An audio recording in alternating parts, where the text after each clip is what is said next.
Welcome to this explainer. Today, we're unpacking a real-life spy dossier to reveal the staggering, highly secretive layers of Kim Jong Un's security apparatus.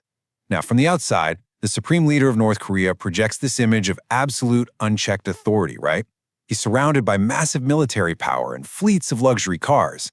But as we dig into the facts from our source material today, a completely different, almost paradoxical picture emerges. We're going to see how a life that looks like ultimate power is actually defined by intense fear, extreme paranoia, and some of the most bizarre secret security systems on the planet.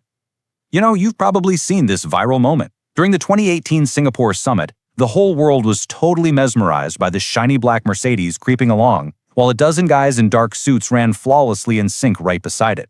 At the time, a lot of people just assumed it was a theatrical flex, just a show of power. But actually, scratch that. It's a terrifyingly real military strategy. Those men are moving with mechanical precision to create a highly calculated 360-degree living shield. They're actively blocking any direct line of sight or angle of attack. It's not a movie scene. It's a living, breathing fortress.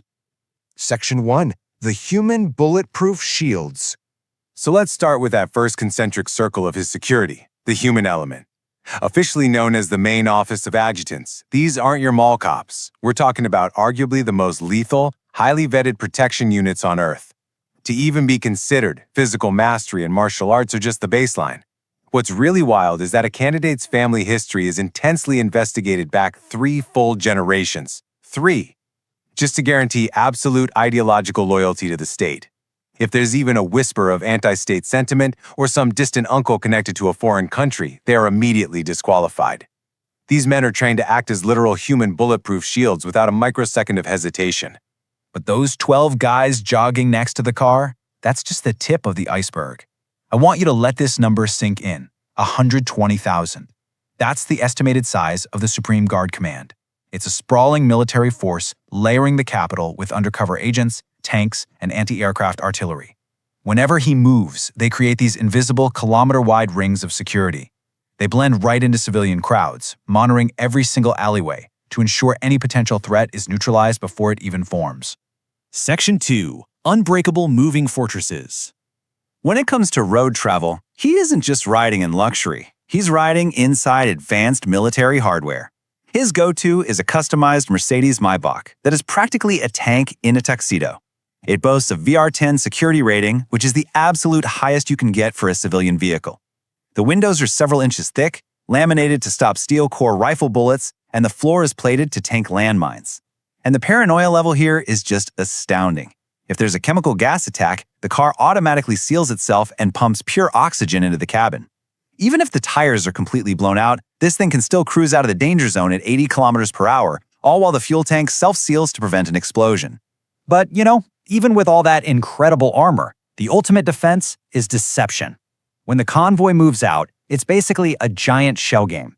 Multiple, completely identical black limousines travel together. Same speed, same heavily tinted windows. It makes it practically impossible for anyone to know which exact vehicle he's actually sitting in. How do you pull off a coordinated attack when your target is a ghost? For longer journeys, though, he ditches the roads entirely.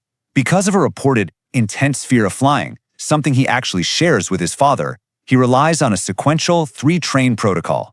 This famous green train is packed with so much heavy bulletproof plating that its maximum speed is capped at just 60 kilometers per hour. Inside, it's a secure 5-star hotel on wheels, but it never travels alone. Train 1 acts as a scout, sweeping the tracks for bombs. Then comes the leader's train. Finally, Train 3 rolls in, packed with extra troops and logistical gear. Section 3. Extreme biological security. Okay, this brings us to the most bizarre and secretive layer of his protection. We're moving past bullets and bombs down to the microscopic level. During foreign trips, reports claim Kim Jong Un absolutely refuses to use public or hotel bathrooms. Whether he's on his armored train or at a luxury summit abroad, a custom-designed portable toilet travels with him absolutely everywhere. I mean, you really have to ask yourself, why? Why deal with the massive logistical nightmare of hauling your own bathroom across international borders? Well, the answer is pure modern spycraft. It all boils down to the fear of biological espionage. Think foreign intelligence agencies like the CIA or Mossad. By meticulously sealing and returning his bodily waste to North Korea, he prevents anyone from hacking his biological data. If an agency got their hands on it, they could decode his DNA, track undisclosed medications, or uncover hidden health conditions. In his world, keeping his biology a secret is literally a matter of national security. And that exact same extreme caution applies to his food. History is full of leaders being assassinated via poison, right? So, he doesn't just use food tasters. His ingredients are sourced from exclusive military-guarded farms. Every single meal is run through laboratory testing before it ever hits his plate. When he visits places like Russia or Singapore, he brings his own food, his own drinking water, and his own personal chefs. Local cuisine is strictly off-limits unless his security team gives an absolute green light. Section 4. Secret Underground Networks. Now we have to look down, way down. The security doesn't just exist on the ground. It extends hundreds of feet beneath the streets of Pyongyang. Linked directly to his private train stations and palaces is a vast subterranean world of escape tunnels and nuclear-resistant bunkers. Our sources indicate this network stretches across the capital, ensuring that if danger strikes, especially an aerial attack, he can just vanish into the earth undetected.